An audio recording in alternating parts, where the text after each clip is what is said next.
Hi అండి. నమస్తే. Welcome to Pia's kitchen talks. ఇది వెడ్నెస్డే రోజున లంచ్ వ్లాగ్ అండి. లంచ్‌లోకి ఇవాళ నేను ఆల్రెడీ రసం చేసి పెట్టేశాను. రసం ఎప్పుడూ ఉంటుంది మా ఇంట్లో. ఇంకా ఏదో ఒక పచ్చడి కూడా ఉంటుంది. అయితే ఇవాళ మాత్రం నేను బెండకాయ ఇంకా కోడిగుడ్డు వేసి చేస్తున్నాను. కారపులుసులా చేస్తున్నా. మామూలుగా వంకాయలు, తర్వాత బెండకాయలు, గోరుచిక్కుడు ఇలాంటివి మనం కారపులుసులు వేసి చేస్తూ ఉంటాము. కాకపోతే ఇవాళ నేను ఎగ్ కూడా వేసి చేస్తున్నా. మామూలుగా రొయ్యలు, బెండకాయ అనేది ఈ మధ్య కొంచెం రెగ్యులర్‌గా వింటున్నా నేను. అయితే మా సైడ్ రొయ్యలు అసలు దొరకవు. కాబట్టి నేను ఎగ్ వేసి చేస్తున్నా. చాలా బాగా కుదిరింది. చాలా చాలా బావుంటుంది. ఒక్కసారి ఇలా మీరు కూడా ట్రై చేయండి. అయితే ముందు నేను ఇక్కడ ఒక 5 గుడ్ల వరకు ఉడికించి పెట్టుకున్నాను.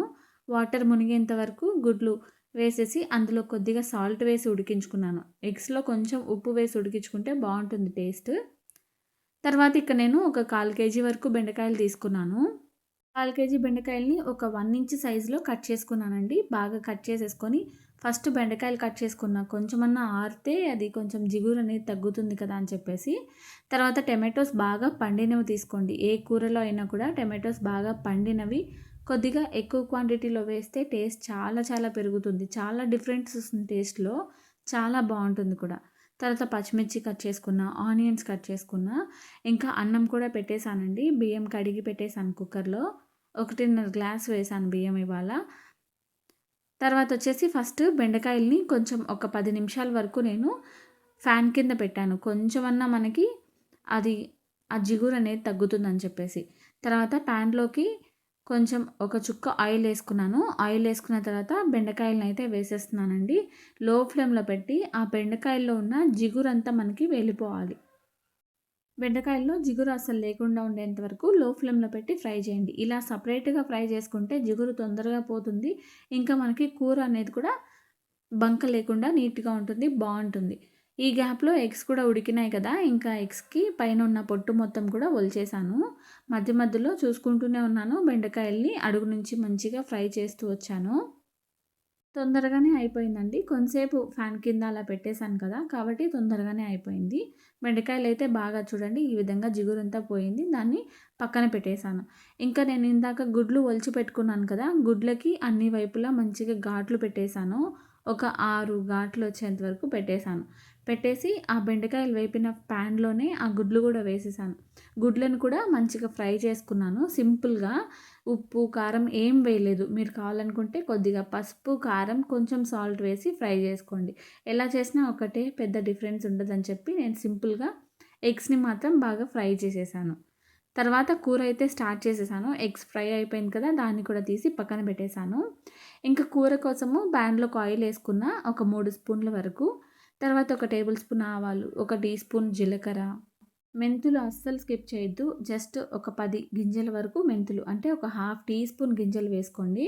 తర్వాత కట్ చేసుకున్న పచ్చిమిర్చి, బాగా దంచి పెట్టుకున్న ఒక 4, 5 తెల్లగడ్డ పాయల్ని, తర్వాత ఒక 2 రెమ్మల కరివేపాకు కూడా వేశాను. వేసి అంతా కూడా వేగిన తర్వాత బాగా సన్నగా చాప్ చేసుకున్న ఆనియన్స్ వేసుకోండి.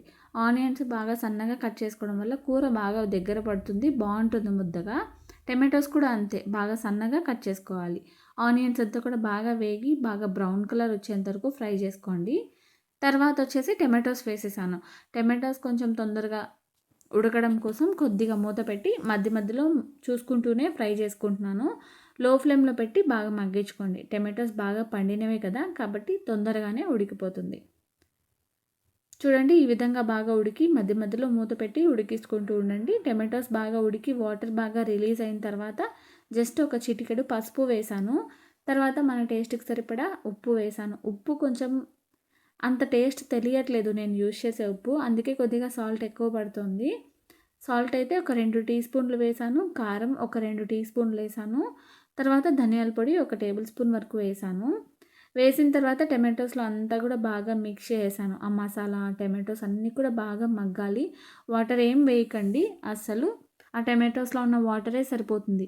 కూర కొంచెం ముద్దగానే చేస్తున్నా. మీరు కావాలనుకుంటే లాస్ట్‌లో కొద్దిగా వాటర్ ఏసుకోండి. నేనైతే ఏం వేయట్లేదు. మేమిద్దరమే కదా! కాబట్టి మాకు ఈ సరిపోతుంది కరెక్ట్‌గా.